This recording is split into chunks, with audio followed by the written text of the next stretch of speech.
YS Vivekananda Reddy హత్య case రానున్న రోజుల్లో కడప జిల్లాలో ఒక ప్రధాన అస్త్రంగా మారబోతోందని, కానీ కడప జిల్లా ప్రజలకి ఒకంత అయోమయం కూడా లోనయ్యేలా ఉన్నారని, కొంగుచాచి యాచించిన వారు ఓటు వేసే పరిస్థితి ఉందా లేదా అనేది ఇప్పుడు పెద్ద ఎత్తున చర్చకు వచ్చినటువంటి నేపథ్యంలో ఈ అంశానికి సంబంధించి మనతో మాట్లాడేందుకు ప్రముఖ రాజకీయ విశ్లేషకులు, ప్రముఖ సీనియర్ జర్నలిస్ట్ సిఎస్ రావు గారు మనతో ఉన్నారు. సార్తో మాట్లాడదాం. Sir, hi sir. Hello. YS Vivekananda Reddy హత్య కేసు కడప జిల్లాలో రానున్న రోజుల్లో ఒక ప్రధాన అస్త్రంగా మారబోతోందని, కానీ కడప జిల్లా ప్రజల్లో కూడా ఒకంత ఈ మర్డర్ మీద అయోమయం కూడా ఉంది. కొంగుచాచి యాచించినప్పటికీ వారు అసలు ఎటువేటు వేయాలో ఆలోచించుకునే పరిస్థితుల్లో ఉన్నారు, ఒకంత అయోమయంలో ఉన్నారంటూ ఒక వార్త సోషల్ మీడియాలో చక్కర్లు కొడుతూ ఉంది. ఏంటి సార్, ఇప్పుడు కొంగు చాచినప్పటికీ షర్మిల గారికి ఓట్లు పడే అవకాశం ఉందా? అసలు ఆ కడప ప్రజల నాడి ఏ రకంగా ఉంది ఈ వైఎస్ వివేకానందరెడ్డి హత్య గారి గురించి అంటే ఏం చెప్తారు సార్? ఒకటేంటంటే, ఒక్కొక్క జిల్లాకి ఒక్కొక్క ప్రాంతానికి కొన్ని సెంటిమెంట్లు ఉంటాయి. అలాగే కొన్ని చెప్పుకోదగ్గ కొన్ని పరిణామాలు కూడా ఉంటాయి. కడప అనగానే గుర్తొచ్చేది ఏంటంటే ఇమీడియట్గా ఫ్యాక్షనిజం, మెయిన్ ఫ్యాక్షనిజం గుర్తొస్తుంది కడప అనగానే. అయితే అక్కడ ఉండేటువంటి గుడ్ థింక్ ఏంటంటే, వెరీ గుడ్ థింగ్, మీకు క్రైమ్ రికార్డ్స్ కూడా మీరు ఎంక్వైరీ చేసుకోవచ్చు, మన అఫీషియల్గా చూడొచ్చు, మనం చూడొచ్చు ఎక్కడైనా సరే. నేను ఆల్మోస్ట్ 26 years నుంచి రిపోర్టింగ్ చేస్తున్నాను కదా, అప్పట్లో కూడా మేము అనుకునేవాళ్ళం. ఇప్పుడు యాక్చువల్గా క్రైమ్ రేట్ అనేది ఫ్యాక్షన్ మర్డర్స్ అవే ఉండేవి కడపలో, రాయలసీమ ఎక్కువగా కడప అనేవి. కానీ ఇల్లీగల్ కాంటాక్ట్స్ కానీ లేదంటే ఆడవాళ్ళ మీద దాష్టికాలు కానీ లేదంటే ఈ గృహహింస లాంటివి కానీ ఈ కేసులు తక్కువ ఉంటాయి రాయలసీమలో, ఎస్పెషల్లీ కడపలో. ఆడవాళ్ళ జోలికి వెళ్ళరు. నీకు మర్డర్లు చేసుకున్నా మగవాళ్ళు చేసుకుంటారు, ప్రతీకారంతో కక్షలతో చేసుకుంటారు తప్పితే ఆడవాళ్ళ మీదకి ఆడవాళ్ళ జోలికి వెళ్ళరు. అది ఆ ట్రెడిషన్ అక్కడ ఉంది, ఆ అలవాటు. మరి అది అలవాటా లేదా ట్రెడిషనా లేకపోతే అది పౌరుషమా, అది ఏ కోణం నుంచి తీసుకున్నా కానీ, అంటే మగవాళ్ళు ఫ్యాక్షనిజం చంపుకుంటారు, ఎదురు పడతారు, బాంబులు వేసుకుంటారు, ఇవన్నీ జరుగుతుంది.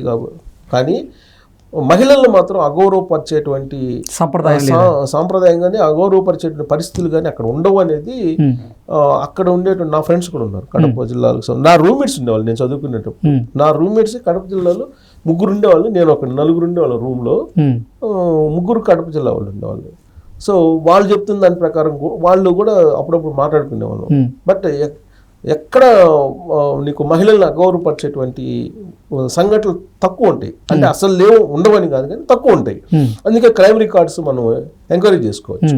మిగతా జిల్లాల కంటే కూడా ఇప్పుడు మన కోస్తా జిల్లాలు తీసుకుంటే ఎక్కువ ఉంటాయి. ఇది ఇప్పుడు కొంచెం ఇల్లీగల్ కాంటాక్ట్స్ క్రైమ్లో నేను చెప్పేది. మళ్ళీ గోదావరి జిల్లాలకు వెళ్తే అక్కడ ఇంకొక టైపు ఉంటాయి. ఇంకా ఉత్తరాంధ్రకి వెళ్తే అసలు చాలా వరకు క్రైమ్ ఉండదు, దాదాపుగా అక్కడ చాలా తక్కువ ఉంటుంది, నామినల్గా ఉంటుంది. ఇంకా భూ వివాదాలు ఇవన్నీ ఉంటాయి కోస్తా జిల్లాలో. భూ వివాదాలు, తర్వాత లేడీస్కు సంబంధించినటువంటి గృహహింసకు సంబంధించిన అంశాలు ఇవన్నీ ఉంటాయి ఎక్కువ. బట్ రాయలసీమ ఎస్పెషల్లీ కడపకు వచ్చేటప్పటికి అవి ఉండవు. అందుకే నేను ఇదంతా ఎందుకు చెప్తున్నానంటే, మహిళలకు గౌరవిస్తుంటారు, మహిళల్ని బాగా గౌరవిస్తారు, గౌరవం ఎక్కువ ఉంటుంది అక్కడ మహిళలకి అని చెప్పి అంటుంటారు. అందుకే యాత్ర సినిమాలో కూడా రాజశేఖర్ రెడ్డి యాత్ర అంటే ఆయన రాజకీయ నేపథ్యాన్ని తీసుకొని తీసినటువంటి సినిమాల్లో కూడా ఒక సీన్ చూపిస్తారు. ప్రత్యర్థికి సంబంధించినటువంటి ఒక మహిళ వచ్చినప్పుడు, అనసూయ క్యారెక్టర్ ఆ సినిమాలో వచ్చి ఆవిడ అడిగినప్పుడు ఈయన రక్షణ ఇచ్చి పంపిస్తాడు. అది డైలాగ్ కూడా ఏదో ఒకటి, ఏదో ఒక డైలాగ్ కూడా ఉంది. ఆడది వచ్చి అడిగినప్పుడు ఏందిరా ఈ రాజకీయాలు అని చెప్పి ఆ డైలాగ్ కూడా ఏదో ఉంది. రాజశేఖర రెడ్డి అంటారు, ఏందిరా ఈ రాజకీయాలు, ఆడపడుచు వచ్చి అడిగినప్పుడు ఏంటి అని చెప్పి ఒక డైలాగ్ కూడా ఉంది. సో అంటే అంత గౌరవిస్తారు. అందుకే అలాంటి నేపథ్యాన్ని కూడా చూపించింది వాళ్ళు. సో ఇప్పుడు ఇదంతా చెప్పడానికి కారణం ఏంటంటే, కొంగు బట్టి ఓట్లు అడుగుతున్నారు ఎవరు? షర్మిల, అలాగే సునీత. కడప జిల్లాకు సంబంధించినటువంటి ఆడబిడ్డలు వాళ్ళు, కడప జిల్లాకు సంబంధించిన ఆడబిడ్డలు కొంగుబట్టి అడుగుతున్నప్పుడు ఓటర్స్ డెఫినెట్గా ఆ మహిళలకి ఖచ్చితంగా గౌరవం ఇచ్చేటువంటి సంస్కృతి అలవాటు అక్కడ ఉంది కాబట్టి, ప్లస్ వాళ్ళు చెప్తున్న దాంట్లో వాళ్ళు వినిపిస్తున్నటువంటి వాదనలో నిజాలు కనిపిస్తున్నాయి కాబట్టి ఎఫెక్ట్ చాలా తీవ్రంగా ఉండేటువంటి అవకాశం ఉంది. అక్కడ ఉండేటువంటి పురుషులు ఎవరైనా సరే, మహిళలైనా సరే, ఆ కొంగుబట్టి అడుగుతున్నారు కాబట్టి, కొంగుబట్టి అడుగుతున్నాము అనేటువంటి ఒక వ్యాఖ్యలు చేశారు. ఎవరు? షర్మిల, సునీత. కొంగుబట్టి అడుగుతున్నాము, మాకు న్యాయం చేయండి, మాకు న్యాయస్థానంలో న్యాయం జరగలేదు, సొంత అన్నే మాకు అన్యాయం చేశాడు, సొంత అన్నే ఇన్వెస్టిగేషన్ అడ్డుకునేటువంటి ప్రయత్నం చేస్తున్నారు, అందుకే మేము ప్రజాకోర్టులో తేల్చుకోవడానికి వచ్చాం, మమ్మల్ని అర్థం చేసుకోండి, మా ఆవేదనని మీరు గమనించండి, మేము కొంగుబట్టి అడుగుతున్నాం, మాకు ఓట్లు వేయండి, ప్రజాకోర్టులో మీరు అవినాష్ రెడ్డిని ఓడించండి, వివేకానంద రెడ్డి ఆత్మకు శాంతి కలిగించండి అని చెప్పి వాళ్ళు అడుగుతున్నారు. సో అలా అభ్యర్థించడం అనేది చిన్న విషయం కాదు కడప జిల్లాలో. దాని ప్రభావం చాలా తీవ్రంగా ఉండేటువంటి అవకాశం ఉంది. అందుకే మీరు గమనిస్తే కనుక ఎప్పుడైతే కొంగుబట్టి మేము ఓట్లు అడుగుతున్నామని చెప్పేసి అభ్యర్థిస్తున్నారో ఆ క్షణం నుంచే నీకు తాడేపల్లి కోర్టులో అలజడి మొదలైంది. అలజడి మొదలయ్యి అదే రోజు సుమారుగా ఒక రోజు అటు ఇటు అక్కడ జగన్మోహన్ రెడ్డి మేమంతా సిద్ధం బస్సుకి వెళ్తున్నప్పుడు ఇక్కడ భారతిరెడ్డి నార్మల్ పబ్లిక్లో ఉంటూ అభివాదం చేస్తూ జగన్మోహన్ రెడ్డికి ఒక సీన్ చూపించారు. ఈ మధ్యకాలంలో ఐపాక్ వాళ్ళు ఒక సీన్ చూపించి దాన్ని వైరల్ చేశారు. అది జరిగినటువంటి కొన్ని గంటలకే గులకరాయి దాడి జరిగింది. అంటే పబ్లిక్ని డైవర్ట్ చేసేటువంటి ప్రయత్నం చేస్తున్నారు.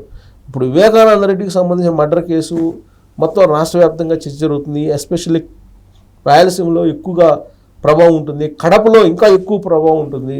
పైగా జగన్మోహన్ రెడ్డి చెప్పాడు కదా, వివేకానంద రెడ్డి మర్డరు ఎలా జరిగింది అనేది పైన దేవుడికి కడప ప్రజలకి నాకు తెలుసు అని చెప్పి అంటున్నాడు కదా ఆయన.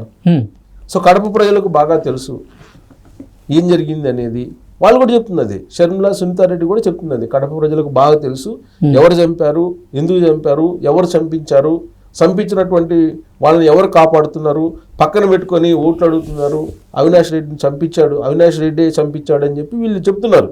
వీళ్ళు చెప్తూ అలాంటి వాడిని కాపాడుతుంది జగన్మోహన్ రెడ్డేను, ముఖ్యమంత్రి హోదాలో ఉంటూ ఆయన వివేకానంద రెడ్డి చంపించినటువంటి వాళ్ళని కాపాడుతున్నారు, కాబట్టి మేము కొంగుబట్టి అడుగుతున్నాం, మాకు న్యాయం చేయండి, ప్రజాకోర్టుకి మేము అభ్యర్థిస్తున్నాం, ప్రజలను అభ్యర్థిస్తున్నాం, మీరు అర్థం చేసుకోండి, గమనించండి, వాస్తవాలని నిజాలని మీరు అర్థం చేసుకోండి, వివేకానంద రెడ్డి మర్డర్ చేసినటువంటి వాళ్ళని చేయించినటువంటి వాళ్ళని కనుక క్షమిస్తే ప్రజాకోర్టులో కూడా మీరు వాళ్ళకి కనుక మద్దతు పలికితే ఇంకా రాబోయేటువంటి రోజుల్లో మీ ప్రాణాలకు కూడా విలువ ఉండదు, మీ ప్రాణాలు కూడా ఎప్పుడైనా పోయే ప్రమాదం ఉంది.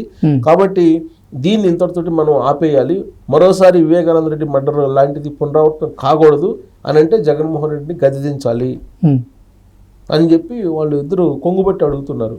అంటే డెఫినెట్గా కొంగుబట్టి ఓట్లు అడగటం అనేది కడప జిల్లాలో రాబోయేటువంటి రాజకీయాల్ని మలుపు తిప్పబోతుందని చెప్పి మనం విశ్లేషణ చేసుకోవచ్చు. అక్కడ ఉండేటువంటి సెంటిమెంటు, అక్కడ ఉండేటువంటి సంస్కృతి, సాంప్రదాయం, అలవాట్లు, మహిళలను గౌరవించేటువంటి ఒక వాతావరణం అక్కడ ఉంటుంది కాబట్టి డెఫినెట్గా వాళ్ళు మానవీయ కోణం నుంచి ఆలోచించి షర్మిలకి ఓట్లేసి అక్కడి నుంచే జగన్మోహన్ రెడ్డి రాజకీయ పతనాన్ని చూస్తాము అని చెప్పి అనుకోవడానికి ఆడుండేటువంటి పబ్లిక్ సెంటిమెంట్ని మనం విశ్లేషణ చేసుకోవచ్చు.